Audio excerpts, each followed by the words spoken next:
Oh, you said we were going to a place Walt Disney built. No, Peter, I said supported. That's a guy. That other guy's handsome. That's a girl. That cat is cute. That's a dog. What is everything? Oh my God. When Family Guy decided to satirize Disney, they didn't just go for a quick laugh. They went for the jugular. What aired wasn't your average punchline or animated gag. It was a brutal takedown, laser-focused on the billion-dollar identity crisis Disney is spiraling through. In just a few seconds of animation, Peter Griffin walks through a strangely dystopian Disneyland while a roller coaster in the background plunges into chaos. Slapped across the ride, a label that read Disney Stock. It's the kind of visual joke that leaves a mark, no dialogue needed.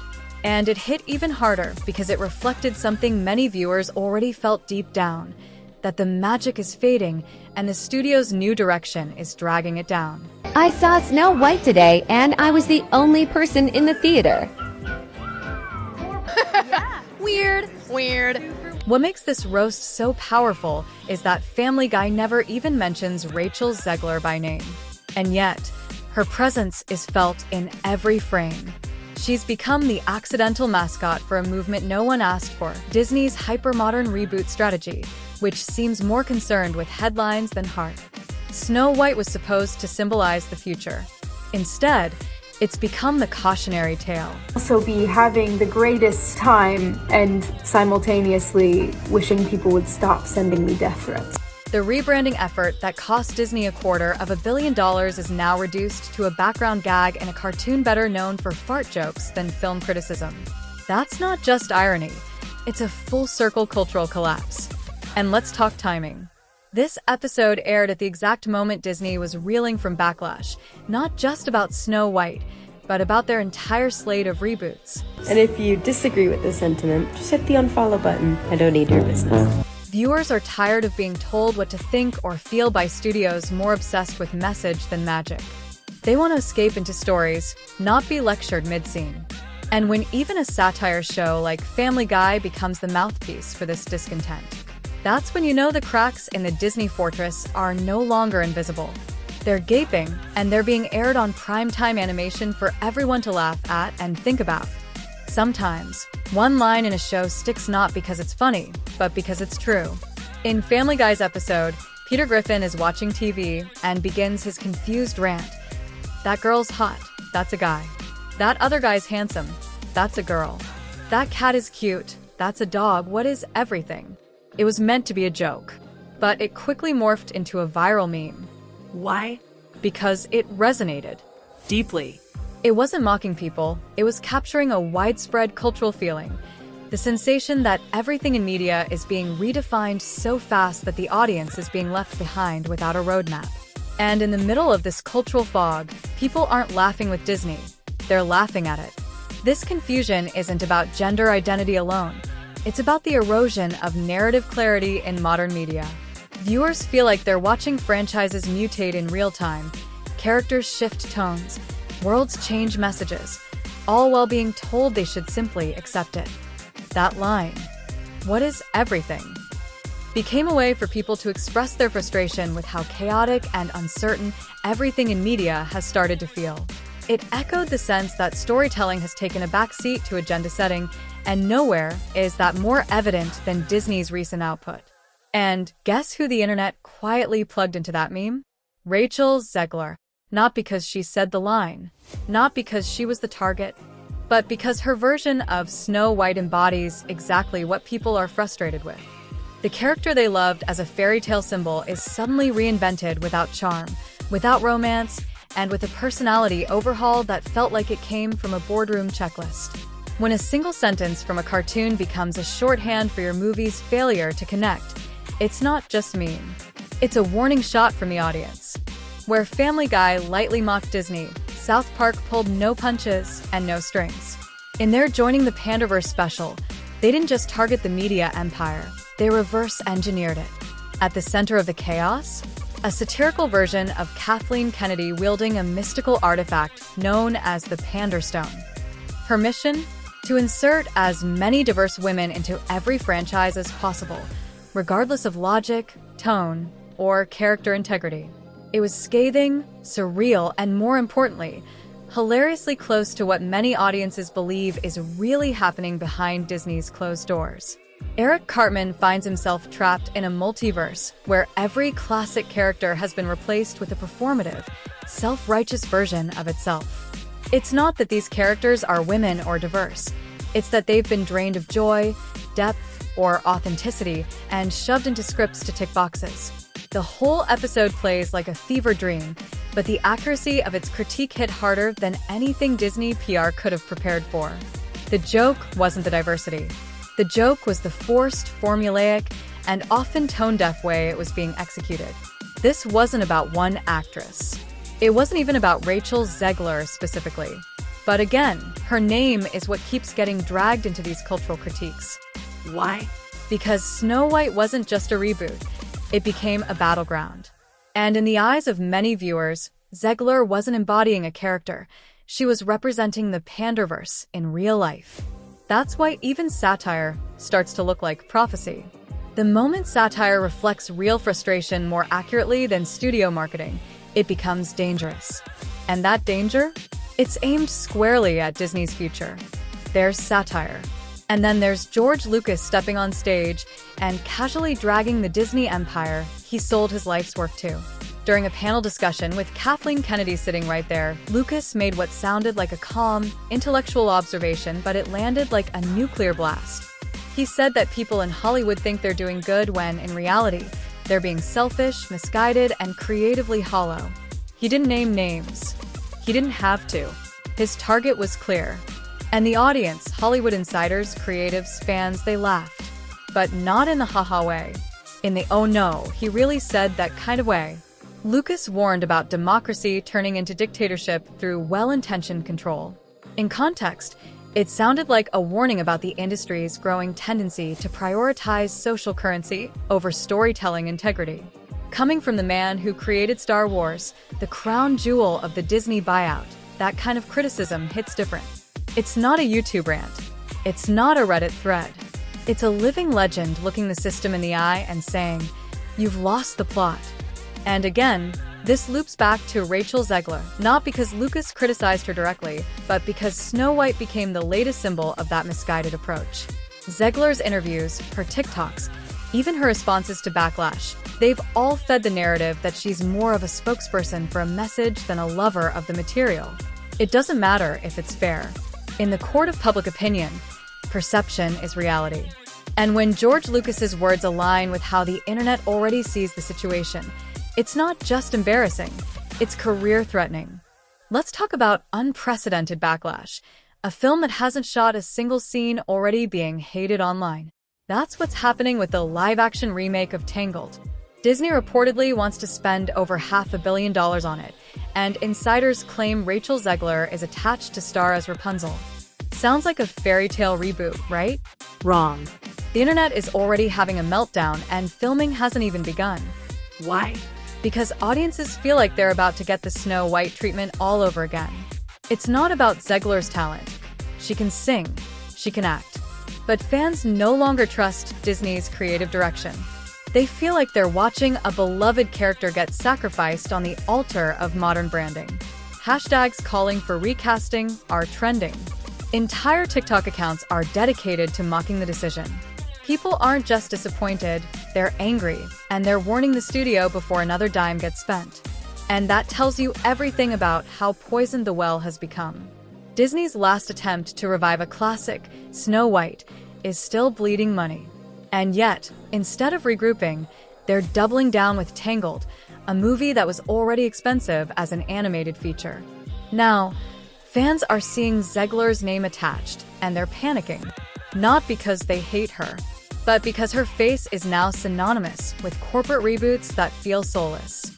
And if you're planning to spend $500 million, you can't afford that kind of baggage. The audience is already signaling disaster. And when the warning comes this early, it usually means they're right. Rachel Zegler probably thought she was about to share a sweet, personal moment. She posted a TikTok walking into a theater to celebrate the release of Snow White, bouquet of flowers in hand, looking like it was the proudest night of her career. Except, it backfired spectacularly. The theater? Empty. Not just sparse. Empty. A couple of scattered seats had people, but the room was silent, soulless, and eerily hollow. Instead of feeling like a Disney premiere, it looked like a matinee screening for a forgotten indie flick. And the internet noticed. Within hours, the TikTok was clipped, shared, and remixed into memes. Some said she brought flowers to her own funeral. Others called it the loneliest premiere in Disney history. It was supposed to be a celebration, but the optics were catastrophic. That empty theater wasn't just a fluke. It became a visual metaphor for how far Disney's grip on its audience had slipped. It wasn't just Zegler being mocked. It was the entire Snow White campaign being buried in real time by a Gen Z audience that doesn't miss a beat. And this wasn't some out-of-context hit job. Rachel posted it herself. She thought it was a moment of pride, but what it actually showed was the sheer lack of excitement around the film. The hype machine had sputtered. The fans weren't buying tickets. Even casual Disney lovers weren't showing up. When your own star walks into a ghost town and posts it online thinking it's a flex, that's not just a misstep. It's a full-on brand implosion. And it confirmed what box office trackers had been whispering for weeks. This wasn't going to be a success story. It was going to be a cautionary tale. One of the earliest controversies around Rachel Zegler Snow White wasn't even about acting. It was about race. In the original Grimm tale and Disney's classic adaptation, Snow White is explicitly described as having skin as white as snow. So when Disney cast a Latina actress, the internet exploded. Some fans called it progressive. Others called it performative. But the real problem wasn't the casting, it was the handling. Rachel didn't just accept the role. She leaned into the controversy and clapped back. Hard. She responded on TikTok with videos defending her identity, slamming haters, and mocking the idea that she didn't look the part.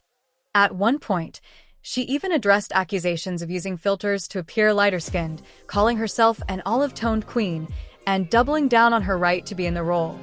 And while she had every right to defend herself, the tone she struck didn't feel like passion. It felt like defiance. Instead of uniting fans behind her, it split the audience down the middle. For every supporter who cheered her on, there were two more who saw arrogance, not authenticity. The backlash snowballed, not just about her identity, but about the perceived disrespect toward the source material. Rachel openly criticized the original Snow White, calling it outdated, weird, and implying the prince was a red flag. That's when things got worse. Disney fans weren't just annoyed, they were furious. If you're going to take on an iconic role, the least you can do is act like you respect what came before you. That's the unspoken rule. Break it, and you're not just facing internet drama. You're facing cultural exile. And Zegler, knowingly or not, walked straight into the storm. As if casting backlash and meme disasters weren't enough, Snow White got caught in geopolitical crossfire, and Rachel Zegler was front and center. Amid the ongoing Israel-Gaza conflict, Zegler signed a public letter supporting a ceasefire and expressing solidarity with Palestine. On its own, that kind of advocacy isn't unusual in Hollywood. But what turned it into a media firestorm was her co-star, Gal Gadot, a former Israeli soldier and vocal supporter of Israel. Suddenly, a fictional fairy tale was ground zero for one of the most polarized political conflicts in the world. It didn't take long for things to escalate. Lebanon, citing Gadot's involvement, officially banned the film, something they'd done before with her previous movies. Distributors confirmed that Gadot has long been on a Lebanese boycott list. But the ripple effects went deeper. Now fans weren't just debating Zegler's performance, they were choosing political sides. Online discourse devolved into culture war mudslinging. Pro-Zegler versus pro-Gadot versus boycott Disney altogether. And in the middle of it all, Snow White, a movie that should have been a safe, apolitical story, was torn apart by global tension. This wasn't the kind of press Disney wanted. It wasn't controllable. It wasn't fixable with an apology tour. And when Rachel's old posts started resurfacing, like the infamous F*** Donald Trump tweet, the chaos became uncontainable. Even her attempts to walk it back and apologize felt too late. What was once a children's fairy tale had become a cultural minefield, and Zegler, she was standing right in the center of the blast zone. Let's not sugarcoat it. Snow White bombed. With a production and marketing budget rumored to be around $270 million, the film barely scraped together $184 million worldwide. For a studio like Disney, that isn't just disappointing, it's catastrophic. The break-even point wasn't met. Merchandise didn't save it. Social buzz couldn't lift it. It was a full-on, undeniable loss. But what's worse than the numbers is the narrative. People inside Disney started pointing fingers, and the finger landed on Rachel Zegler. Jonah Platt, son of the movie's producer Mark Platt, didn't hold back. He publicly stated that Rachel's social media presence, interviews, and general attitude contributed directly to the film's poor reception. He didn't say she was a bad actress. He didn't blame the script. He blamed the vibe. Her vibe. Her persona. Her comments about not needing a prince. Her mockery of the original film. All of it created a wall between the audience and the character she was supposed to make iconic again. Executives were reportedly furious that a film with so much money, legacy, and opportunity ended up as a cautionary tale. Internal reports leaked showing that test screenings were rough. Audience feedback was cold. Even loyal Disney fans felt let down. And as the dust settles, the failure of Snow White is now being taught as a Hollywood case study. How misreading the audience, overestimating brand loyalty, and mishandling public relations can kill a movie before it's even released. And at the center of that study, Rachel Zegler, the princess who fell on the sword for a studio that gave her no armor. Family Guy mocked it. South Park obliterated it. George Lucas side-eyed it. Now, the last and most iconic animated empire is circling the chaos like a hawk, The Simpsons. And if they decide to join the roast, it won't just be a funny jab. It'll be a signal. For over 30 years, The Simpsons have mocked pop culture, politics, and Hollywood. But lately, they've been getting bolder, even going after their own parent company. That's right. Disney owns The Simpsons. But ownership hasn't stopped the show from taking sly digs at Star Wars fatigue, Marvel burnout, and now possibly Snow White. What makes The Simpsons so dangerous is their cultural credibility. When they mock something, it's not just a joke. It becomes canon for how pop culture remembers a moment. If they do an episode targeting Disney's reboot addiction, Rachel Zegler's controversial casting, or the company's obsession with modernizing every fairy tale, it'll land harder than any YouTuber rant ever could. It'll solidify the narrative that Disney has lost touch, that the magic is gone, that the audience isn't wrong for walking away. And if that happens, it won't just be Rachel Zegler taking the hit. It'll be the entire Disney brand. Because when even your own intellectual property starts mocking you on national television, the public won't see it as satire. They'll see it as truth. And once that narrative settles in, no amount of PR, reshoots, or CGI magic will bring it back. That roast won't just sting. It'll stick.